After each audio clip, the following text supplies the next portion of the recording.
Hello दोस्तों। समाज वाटिका channel में आप सबका स्वागत है। मैं विमल सर। आज हम बिहार बोर्ड एनसीईआरटी बुक कक्षा 8 विषय भूगोल के चैप्टर नंबर 1 को देखेंगे। तो चलिए सीधे चलते हैं चैप्टर नंबर 1 पर। चैप्टर नंबर 1 में है संसाधन, और इस चैप्टर को हम पहले ही कई व्याख्यान विधि से हम पढ़ चुके हैं। आज हम इसके अभ्यास को देखेंगे। तो सीधे चलिए इसके अभ्यास पर। यह है अभ्यास। इसमें हम लोग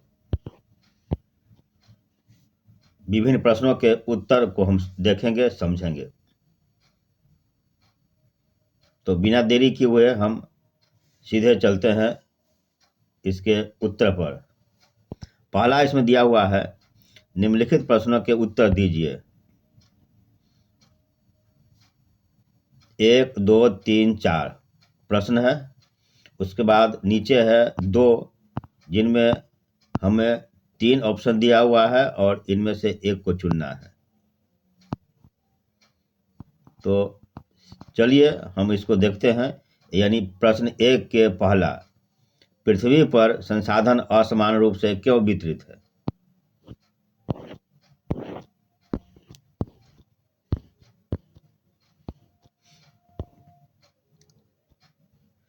चलिए यहाँ पर उत्तर दिया हुआ है प्रश्न 1 का। यानी जो प्रश्न है, पृथ्वी पर संसाधन असमान रूप से क्यों वितरित है?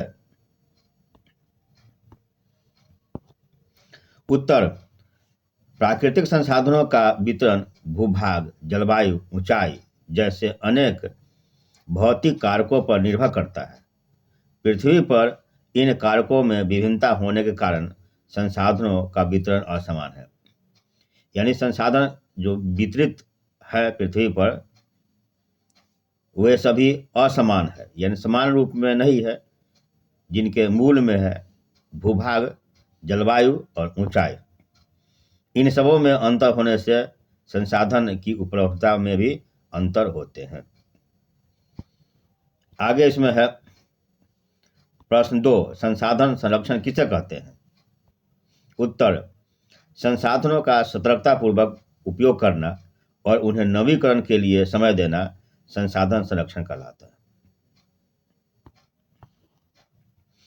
प्रश्न 3,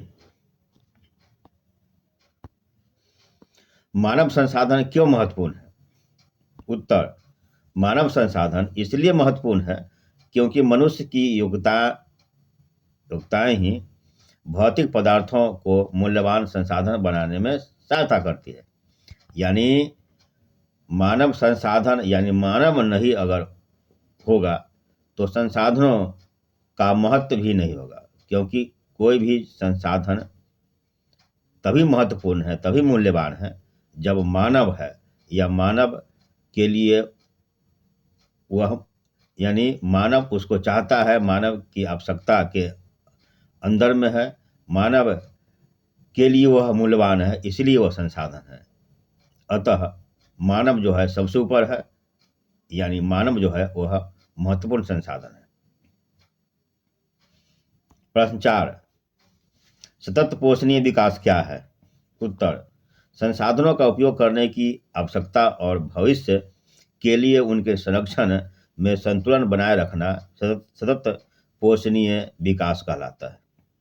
यानी सतत पोषणीय विकास, यानी हम लोग जो संसाधन करते हैं, तो संसाधनों का उपयोग करते हैं, तो उपयोग करें, लेकिन हम भविष्य में भी उसे सुरक्षित रखें। भविष्य में भी जो हमारे आने वाले जो पीढ़ी है, उनके लिए भी इसको हम बचा कर रखें और सही ढंग से इसका उपयोग करें, पोषण करें और आगे की तरफ विकास करें। तो इसी को कहते हैं सतत पोषणीय विकास।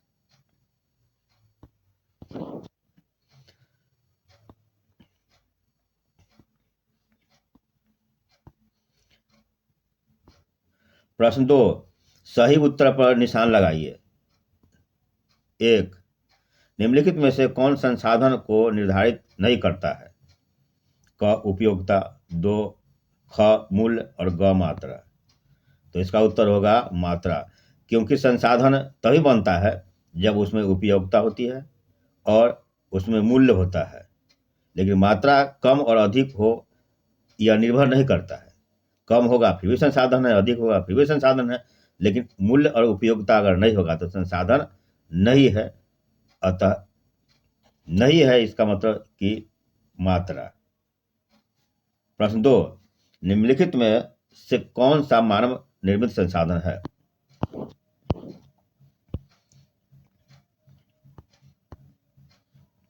एक कैंसर उपचार की औषधियां, 2 झरने का जल और 3 उष्णकटिबंधीय वन।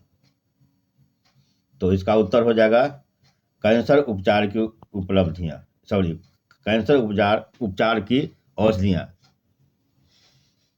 क्योंकि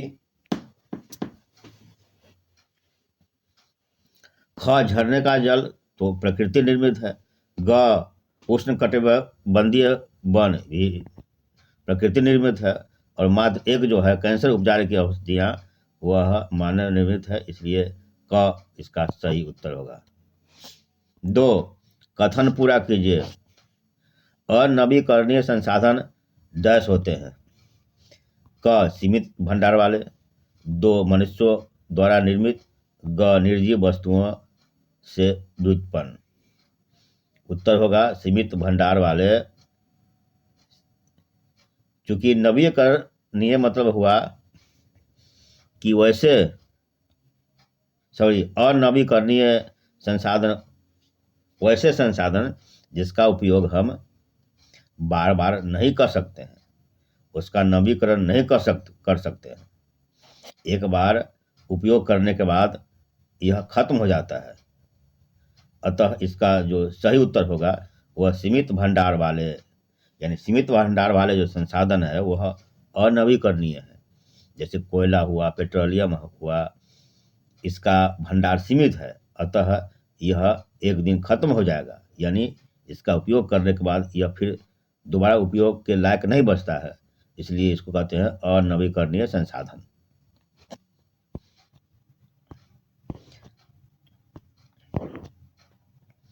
प्रश्न 3, क्रियाकलाप। रेहमन पानी राखिए, बिनु पानी सब सून, पानी गए न उबरे मोती मानुष चुन। इसका जो उत्तर होगा, इसका जो शब्दार्थ है, इसका जो मतलब है वो नीचे दिया हुआ है। यानी कवि अब्दुल रहीम खाना द्वारा लिखित इन पंक्तियों में नवीकरणीय संसाधन जल की ओर संकेत किया जा रहा है। जल के समाप्त हो जाने के प्रभाव कुछ निम्न प्रकार होंगे। तो क्या प्रभाव होंगे? पहला मानव पर, दूसरा पर्यावरण पर। तो मानव पर प्रभाव, 1 निर्जलीकरण और मृत्यु, 2 स्वास्थ्य संकट, 3 खाद्य संकट, 4 उद्योग बिजली की समाप्ति, 5 कृषि प्रक्रिया का अंत, 6 सभी जीवों का अंत इत्यादि। पर्यावरण पर प्रभाव, 1 पेड़ पौधों का अंत, 2 पारिस्थितिकी तंत्र का पतन, 3 अत्यधिक तापमान, 4 जलवायु परिवर्तन, 5 जल संचरण की प्रक्रिया का अंत। तो इस प्रकार हमारा सभी जो अभ्यास के जो प्रश्न थे उनका हमने सही तरीका से उत्तर को सीख लिया है, यानी सभी प्रश्नों के उत्तर हम दे चुके हैं। और इसी के साथ हमारा यह चैप्टर भी समाप्त होता है।